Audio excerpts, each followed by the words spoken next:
Hi, welcome to My Favorite Mistake. I'm your host, Mark Graven. Our guest today is Norman Wolfe. He's the founder and CEO of his organization, Quantum Leaders. Norman's journey as both a successful executive and a trusted coach to countless leaders has been driven by one central question: how can we improve our ability to achieve the results we want?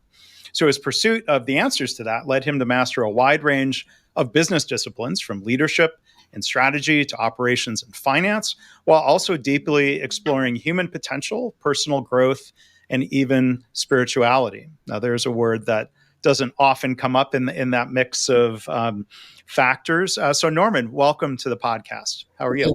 Thank you, Mark. It's a pleasure to be here. I'm really looking forward to our conversation.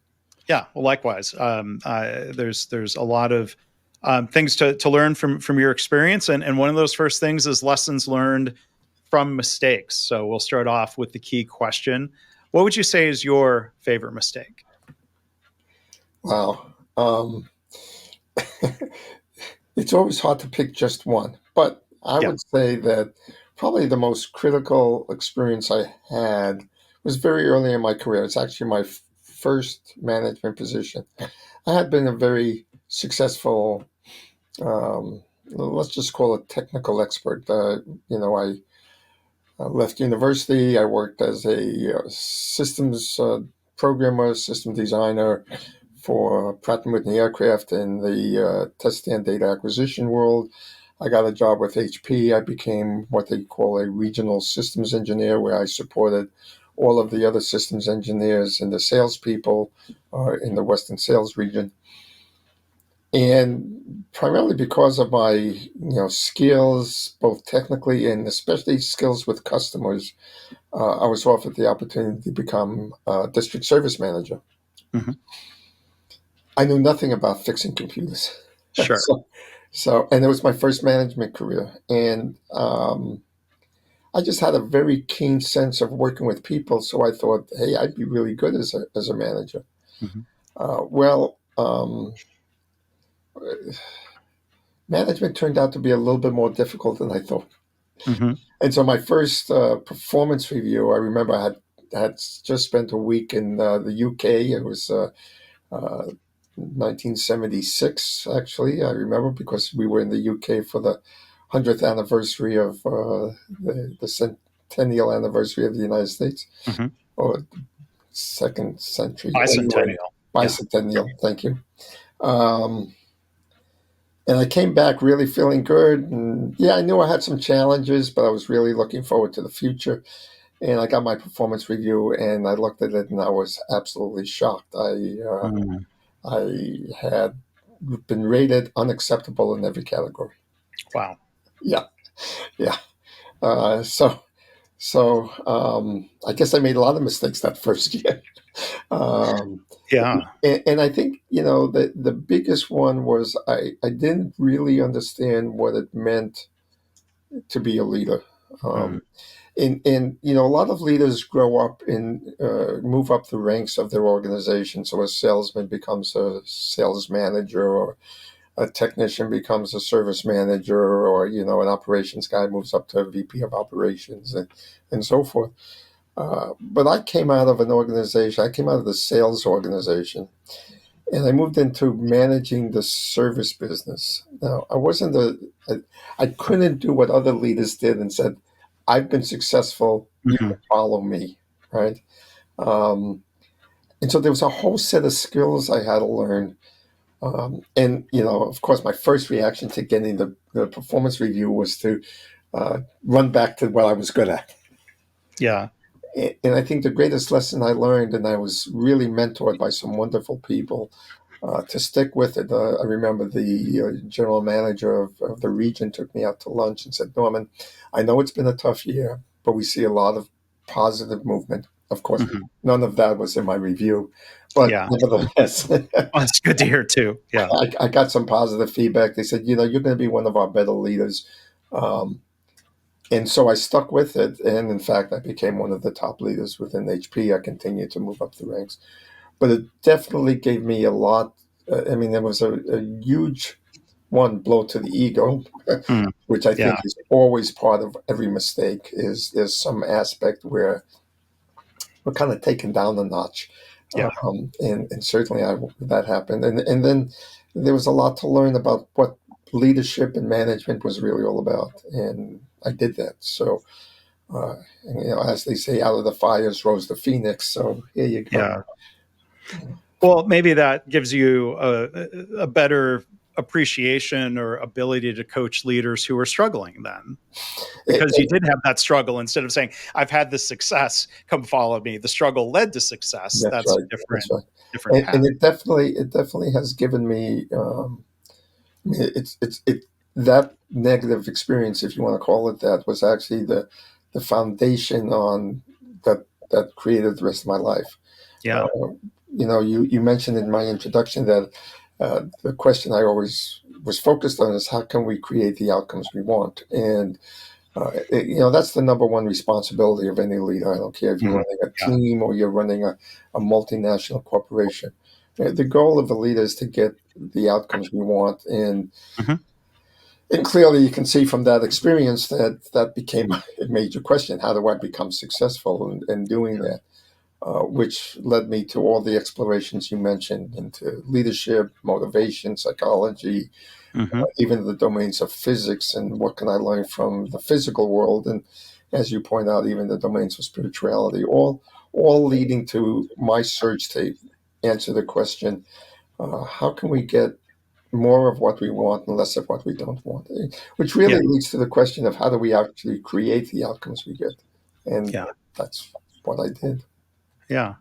So I'd love to explore that work that you've done a little more. I think one other follow up question, just related to the story you told. Did that negative review or your mentors give real specific feedback other than the optimistic, hey, we know you have potential, you're going to get better at this? Like, were they specific enough to be helpful, to know what things to work on? No, not really. The Yeah. problem with the review was it pointed out everything I didn't do, but didn't give me a lot of feedback. It's one of the unfortunate struggles. Was I had a boss. He was the region service manager. That's who I reported to, and he wasn't a very good coach. Yeah. So, as with all things, I learned a lot from him. I learned everything I did not want to do as a leader, in terms of developing people. He had a lot of positive skills, and there's a lot I did learn from him Yeah. in terms of the running a business and running a profit and loss business, um, managing budgets, forecasting, some of those. But working with people, and let's face it, at the end of the day, creating outcomes for an organization is really the people are the ones that do it. We as leaders Right. don't do it. It's the people Hmm. that do it. Yeah. So the challenge is how do you get the people to really do what the organization needs? Yeah. So, yeah, Yeah. And how do we lead them to get there? I mean, what you said, I love what you said about the number one responsibility of a leader, to help people achieve results. That sounds to me like, I'll say, the late great W. Edwards Deming, who I know you're familiar with, quality guru, an yeah, American who had worked with Japanese companies, then eventually Americans started paying attention to him. Dr. Deming was pretty radical for his time of saying we should abolish the annual performance review and replace it with leadership and coaching. And said, well, why? He said, the thing, this is a close paraphrase, that the role of a leader is to help people improve and perform, not just to judge them right, right, after the fact or on an annual yep, basis. yeah. The Deming. I've been influenced by dozens and dozens of great wisdom keepers. I would say Yeah. Deming is certainly one of them. Tom Peters is Mhm. another. Greenleaf with servant leadership is another. Yeah. I mean, the list goes on and on and on. I go back to the 70s, and even the work before that, McGregor and Maslow, and Mhm. even the work of Carl Jung, psychologist. Yeah. All of that has influenced me, and why all of the human centric work has influenced me so much is like Deming. I realized that it's a people game. It's Mm. not a Yeah. system game. One of the reasons we have so much, I think the statistic that 70% of companies fail to achieve their strategic objectives. Hmm. I think, and that's a statistic that's been consistent for a number of decades now. And I think the reason for that is we keep trying to think of an organization as a machine. So we run it primarily by optimizing and refining the systems and the structures and the processes. Right. Um, Deming, who was a quality guru, so he was obviously concerned with systems and structures and Right. processes and optimization, recognized, as did I, that it's a people game. At the Hmm. end of the day, it's the people who are making it done. The assumption in the machine paradigm, the mechanistic view of business, is that if I put the right structures in place, people will behave accordingly. Yeah. And I found that's not true. That what motivates people to behave is a sense of the organization cares for them Yes. as a priority, knowing that if I care for you as a person, um, you will care for the organization in return. Hmm. And we have to trust that, and that's very hard to do because I mean, let's face it, business is a time-based game, right? Hmm. We have to achieve results like now. Sure. Um, so people don't respond to time-based criteria very well. They and so leaders tend to put on control mechanisms that make the leader feel good, but Yeah. actually diminish the employee's desire to perform. Hmm. Um, One of the core principles we have in the Living Organization Framework, which is the framework I created, and the Living Organization System, which is the set of tools we put together to facilitate this shift in paradigm, I call it, Hmm. um, is there's like six core principles, and one of them is the fact that to really empower people, you have to give them choice. Yeah. They have to decide they want to do what the organization needs to have them done. And if you don't do that, then you really just different forms of manipulation. Mm. Um, Right. and that doesn't motivate people. It just doesn't. No. No, and Dr. Deming is often labeled a statistician. That was certainly one of Sure. his degrees. But Dr. Deming said of the different things leaders need to understand, the psychology, he That's right. said, was the most important thing. And realizing what motivates one employee is not necessarily the same thing that will motivate another. We're different. We are not interchangeable cogs in a simple machine. That's right. Tom Peters, who I'm glad that you mentioned, has been a hero of mine as well. He was a guest in episode 58 of this podcast series. I would encourage people to go listen or watch that. But because Tom emphasizes that really it comes down to people, people, people. You could say culture. Well, that's people. Right. What are our mindsets? How are we behaving? Right. Yeah, one of the other principles that we have in the Living Organization Framework, in trying to understand the this notion of how do we create outcomes, um, I looked at it somewhat from call it an engineering or a scientific background, and I realized that you know if we take the principle that everything is energy and energy cannot be created or destroyed, then we are to create an outcome, we have to be transforming energy from one form to another. So, creating outcome has to be a process of energy transformation, which leads to the question: so, what's the energy we're working with?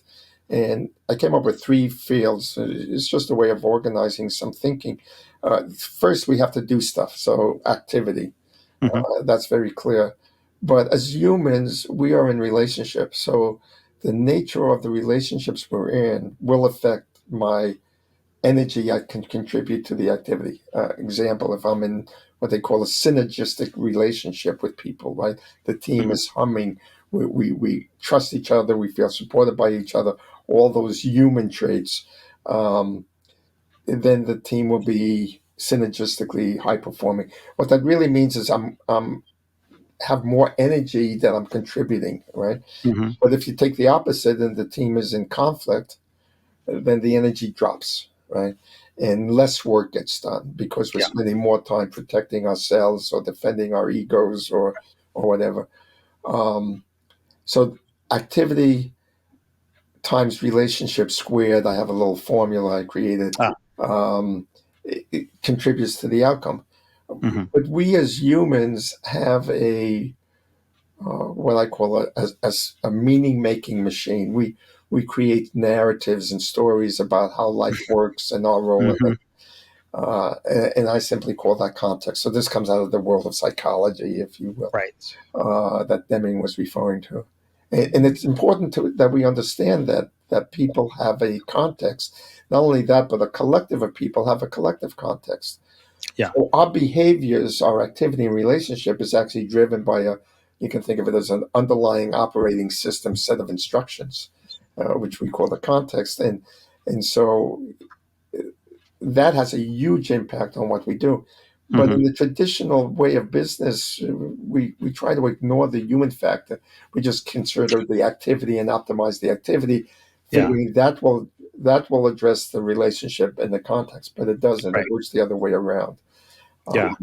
So in our work, we try to help leaders understand what are these dynamic forces they're working with: activity, relationship, and context. And if the outcome is a function of activity, activity is impacted by relationship squared. That whole thing is multiplied by the power of context. So it kind of gives you a visual of the relationship and the Mhm. importance of what you have to pay attention to as a leader. And if you learn how to work with context, that helps facilitate the work on relationship and activity.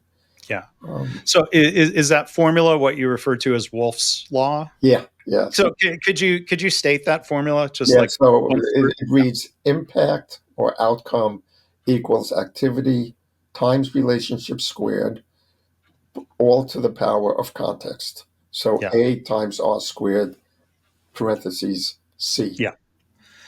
So if I'm thinking through the math properly, does that mean that relationships are far more important than activity and context even more so? Yes, that's the whole Okay. intention of that little formula.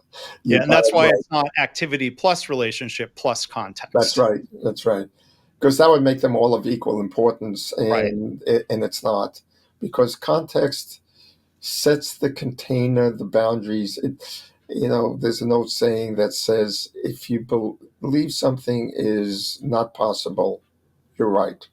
If Yeah. you believe something is possible, you're also right. Hmm. That's context. That's the power of context.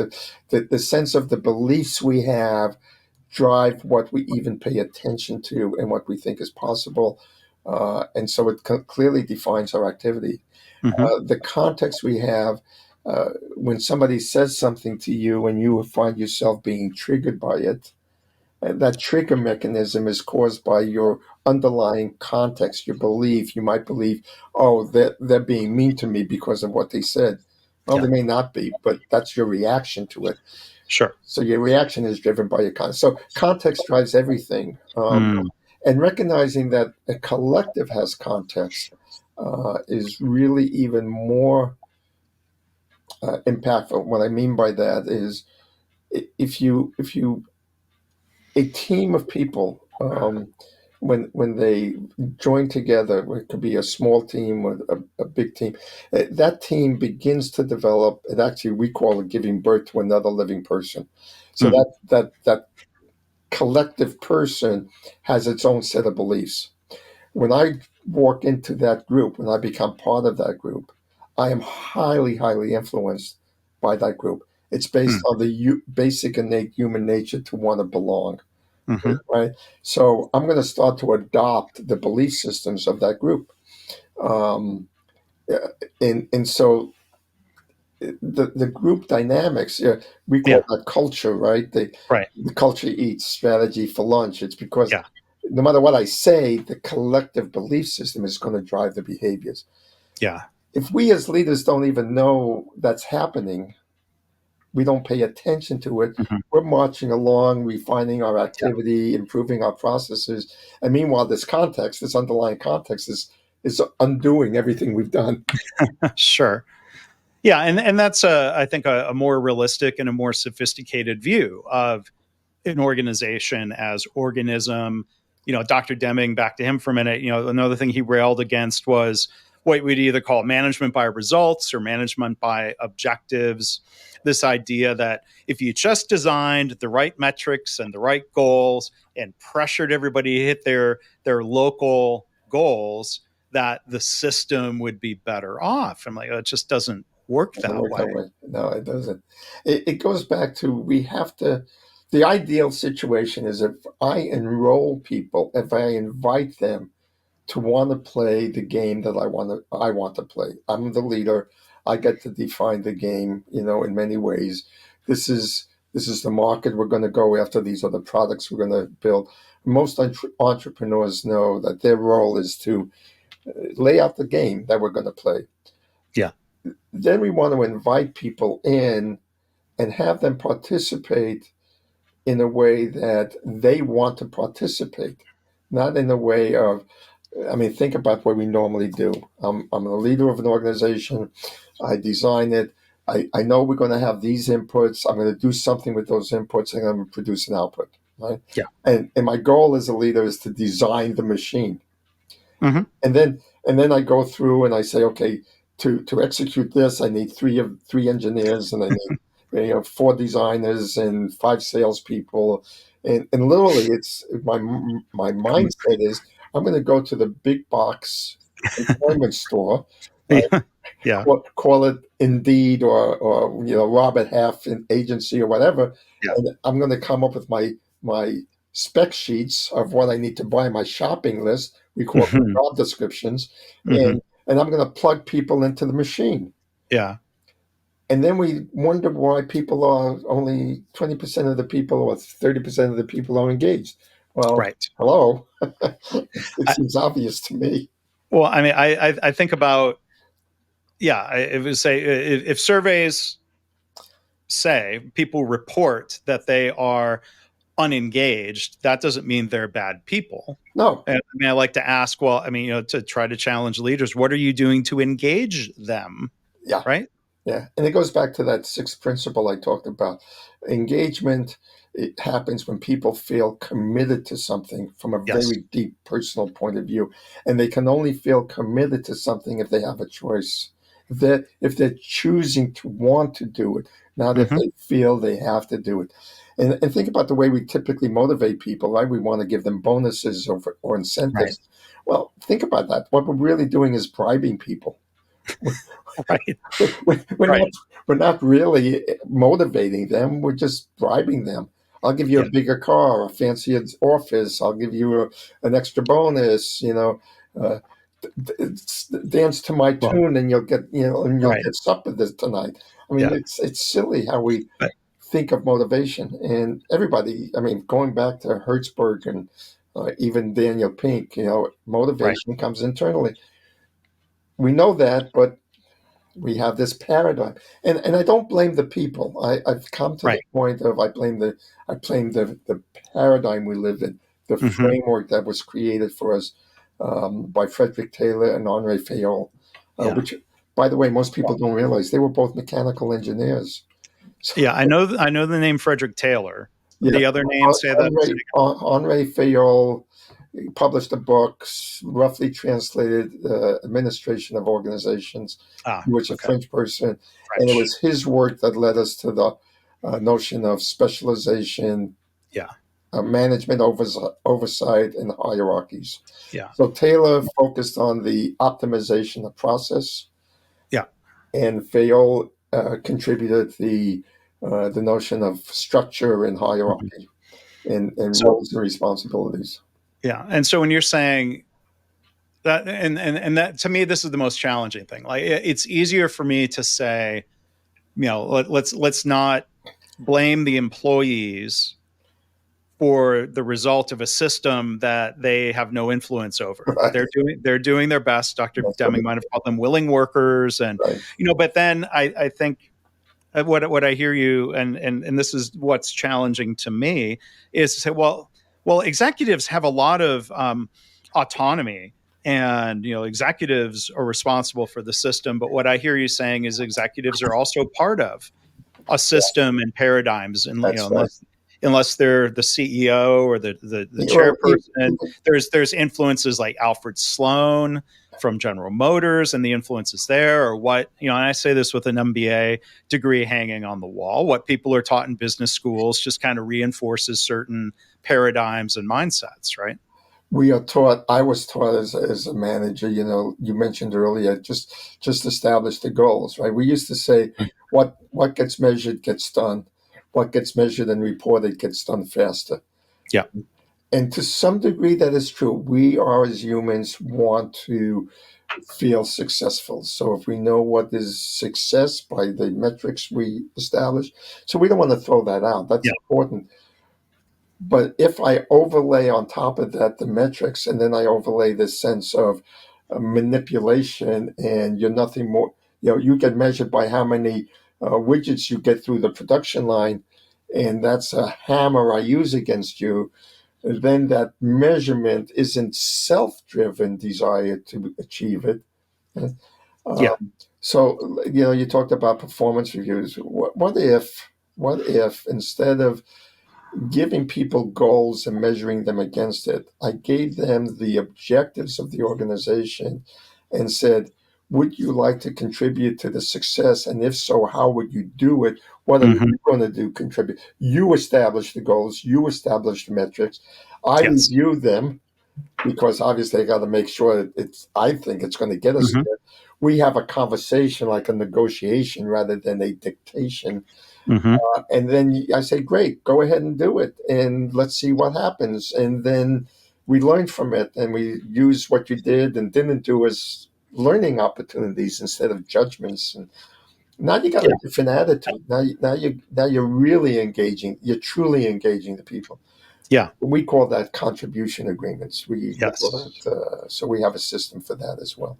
Yeah. Um, Well, everything we do is trying to engage people to want to do what the company needs to do yep. and to honor and respect them if they don't want to. Mm-hmm. I mean, there's nothing wrong with somebody wanting to play soccer instead of football. But if I have a football team, I don't want a soccer player. Right. Yeah. There's a good place for them somewhere. It's just not on my football team, right? Right. Right. And you mentioned Dan Pink and his work, like his book Drive, talking about intrinsic That's right. motivation. He was also a guest here on this podcast, episode 137. And, one thing I think of, Dan Pink emphasizes is that, extrinsic incentives work. The problem is the side effects. That's right. And I think that's where if people That's aren't exactly right. being system thinkers, they don't think to where that kind of simplistic bribe, and that's the word Dr. Deming would have used, how then that can become dysfunctional. Yes. Yes, absolutely. Um, and I guess there's another element I want to introduce that I came across as I've been implementing my principles and theories and work. It was always shown to me that not everybody in an organization uh, can handle that level of responsibility.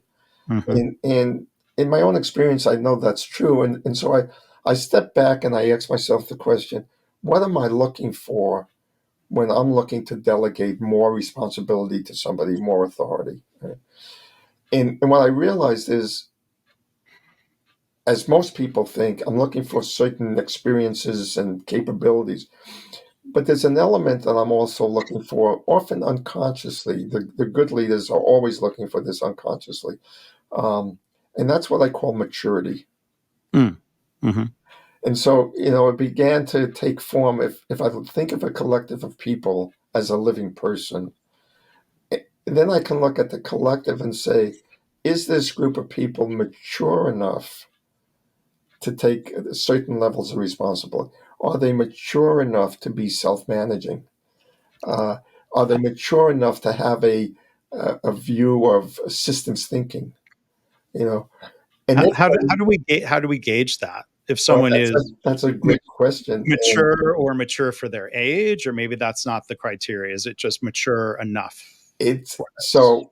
I struggle with that, and I actually Yeah. worked over the last 4 years with two different professors from two different universities, and I came up with a maturity assessment because I couldn't find anything that was out there. And there's three major dimensions that we look at. One is complexity. So, how well can the individual deal with different levels of complexity? This has to do with systems thinking. Can they see the Mhm. big picture and understand the component parts? Can they handle change? Can they handle uncertainty? Those kinds of Right. things. So that's one level, one aspect of maturity. A second aspect of maturity is the ability to deal with very contrasting points of view. A simple way to look at it is: do things have to be black and white, or can they live in Mhm. a world of gray? Yeah. Um, and so, do they learn from others? Do they have to always be right? That kind of thing. Yeah. Um, and then the third area is their ability to self-reflect, assess, and grow from their life experiences. Yeah. In other words, how quickly do they get defensive when they make a mistake, or do they go, "Hey, I blew that, got it, I understand. Now I can move forward in a new way." Uh, and when people show higher levels of maturity in those three things, um, I feel safe as a leader. Mhm. Trust them. I mean, Yeah. that's really what it boils down to. And Yeah. so we developed this maturity assessment. We're about to launch it probably later this year or early next year. It's currently in beta test with a number of our Okay. clients to see how valid it is. Yeah. So, That's cool. No, I worked at Dell Computer 25 years ago, and one uh-huh. of the traits that they really tried to encourage, the language they used was dealing with ambiguity. Yep. Now, to a fault, that would sometimes be used as an excuse, whereas an Well, engineer or as systems design or systems improvement people, there's a certain amount of ambiguity you want to design out. And sometimes what I would describe as chaos of like we can control some of this chaos and we'll perform better would be met back with, well, you need to be better at dealing with ambiguity. So that wasn't the right place for me. I figured out within 2 years, no, not the right team for me to be a part of. Not because I can't deal with ambiguity, but it's that definition of, well, how much ambiguity or how much risk are you willing to tolerate, and can what should be eliminated versus dealt with. yep. Well, it's a balance. One of the key words I carry is balance, Yeah.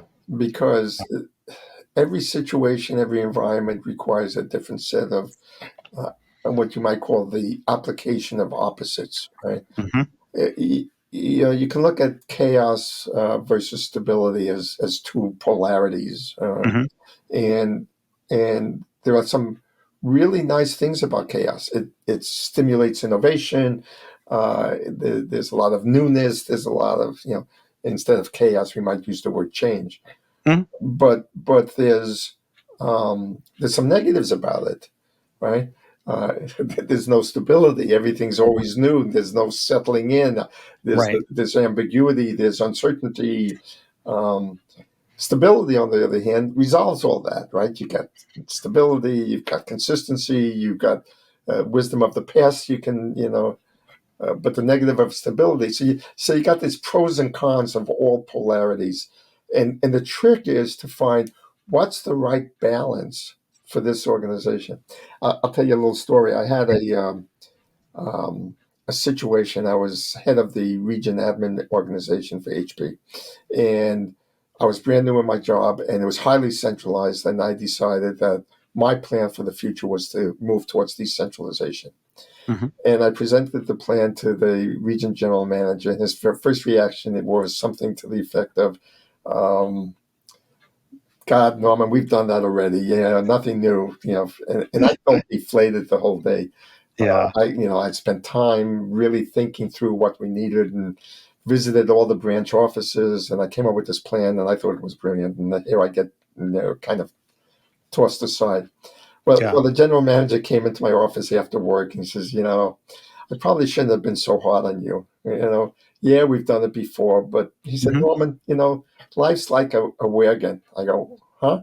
Wagon. Because, well, the wagon wheels go around, so it's like we centralize, we decentralize. We centralize Right. and decentralize, then we centralize and decentralize. But every time the wheel goes around, the wagon moves forward. So Mm, let's go ahead with your plan. And yeah. but that image of the wagon wheel moving forward, we go through these cycles between Mm, opposites, and that's what moves life forward, has always stuck with me. yeah. And yeah, um, another one of life's lessons, Yeah. mistakes learned. Yeah. So I wanted to ask you the name of your company, Quantum Leaders. Yeah. Is that based on physics? Is it a little bit metaphysical in a way, or what's meant by quantum leaders, quantum leadership? You know, I wish I could tell you it came logically, Okay, no, with that's a fine. lot of thought, but I was thinking in 2002, uh, I felt like I needed a new focus for what I was doing for over 50, 20 years at that time. And I was driving along and I was looking at all kinds of names, and the term quantum leader just popped into my head. Yeah. And I go, wow, that feels right. Since then, many people have asked me that question, and Yeah. as I reflect on it, I think it has a lot of those elements. First of all, it's leadership that takes a quantum leap forward, Hmm. right? Um, there is definitely an element of quantum physics thinking, especially in the notion of wave and particle, that infused in the living organization framework. Hmm. Um, when we talk about context versus activity, for example, activity is particles, but context is a wave. Hmm. Another way to think of it is when you have problems, you have a series of problems, you go at the normal way we think of it, you go problem solve it, problem solve it.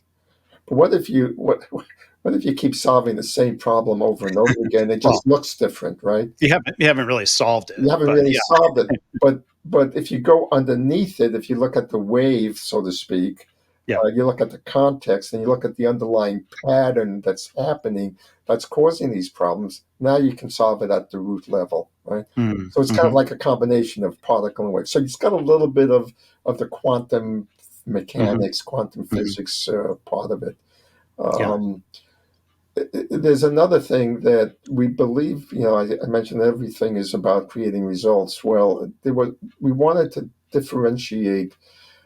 So in our thinking, everybody's a leader. And, if you look at the definition of leader as a leader is somebody who influences other people, Right. Not just the job title. not just the job title, right? Right. So a person is a leader somewhere in their life, right? Hmm. And some Hmm. people have different responsibilities of leadership, but everybody's a leader. For us, a quantum leader is somebody who not only influences people to create outcomes, but does it in a way that heightens and enhances the dignity of the human spirit, uh, creating even, we call it creating extraordinary outcomes. Yeah. So again, we wanted to highlight that notion of leadership at a quantum level, if you will. Hmm. So Yeah. So then the word spirituality, as it's described in your bio, how does that enter the discussion? Is that part of context, or is there yeah, something? so in my journey to answer the question, how do we create outcomes? As I mentioned, quantum physics is part of it, but there's a lot of rich information in the spiritual traditions about how life manifests from the very beginning of uh,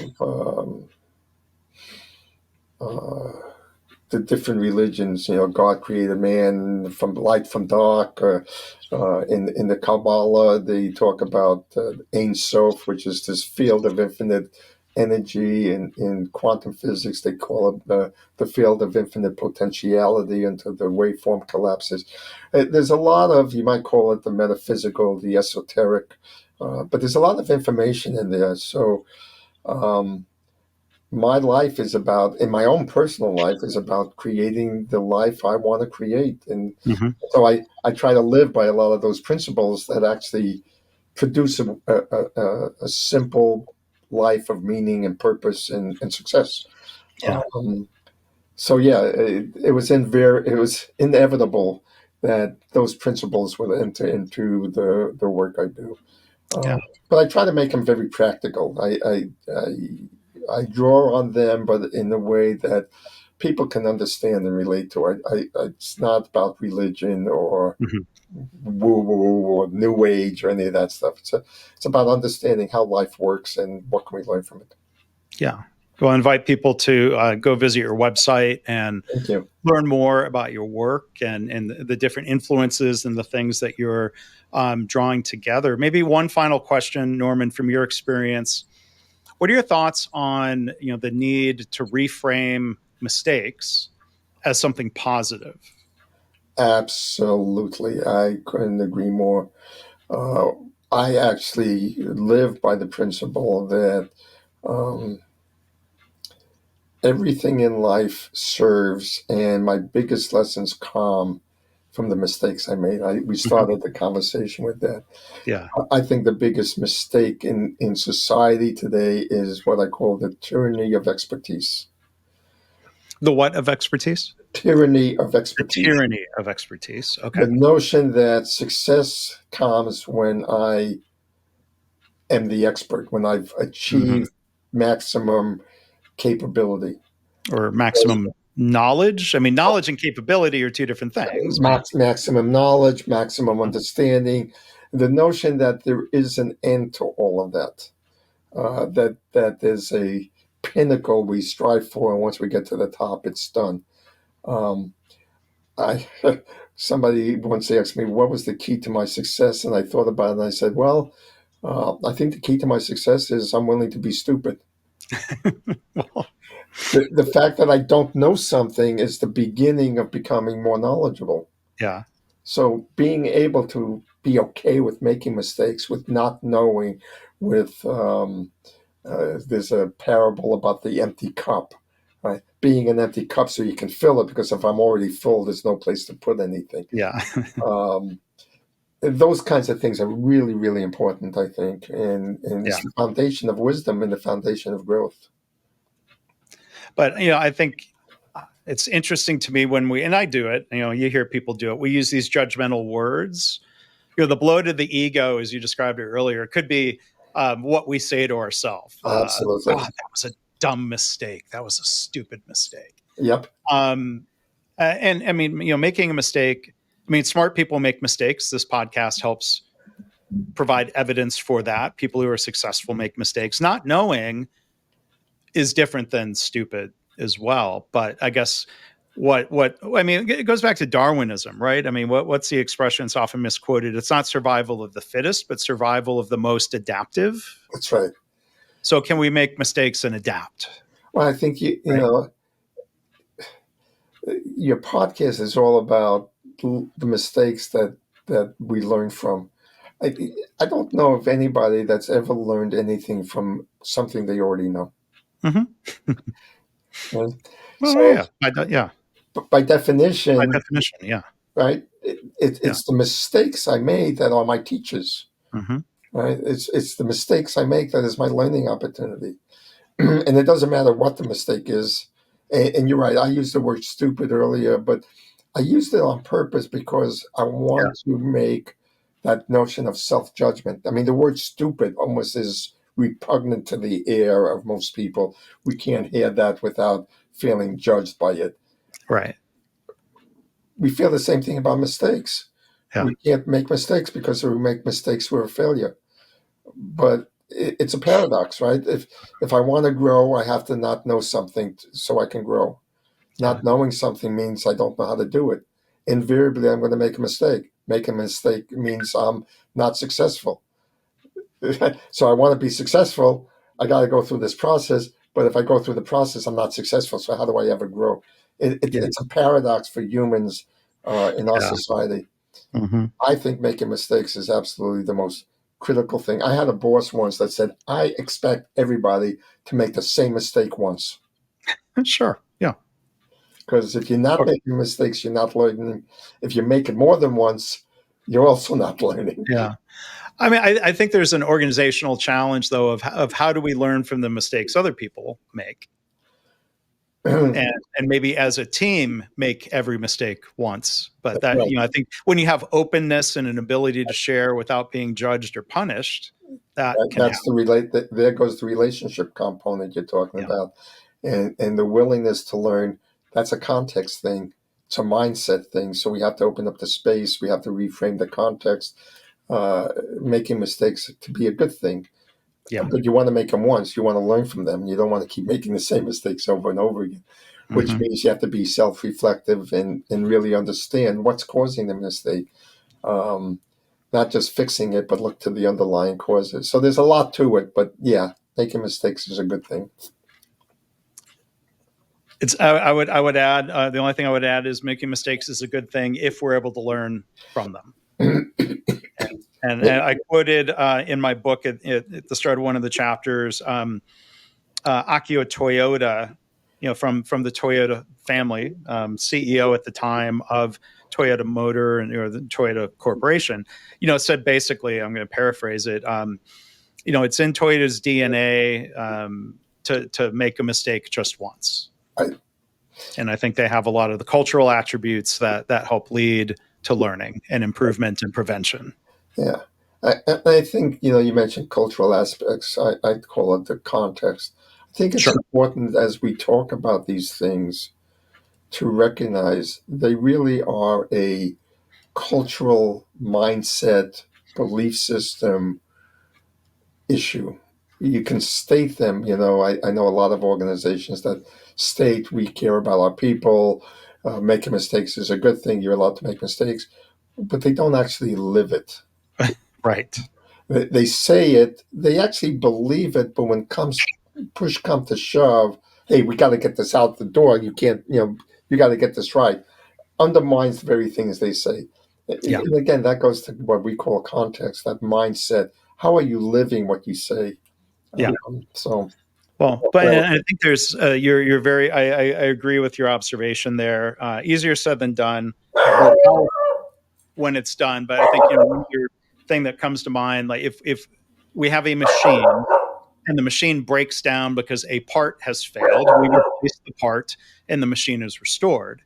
Um, when we're dealing with people, the organization doesn't break down because we have a faulty broken person right, that we need to replace. It's more that organism of like, well, if my hand is bleeding, I'm not going to cut it off right, and get a new hand.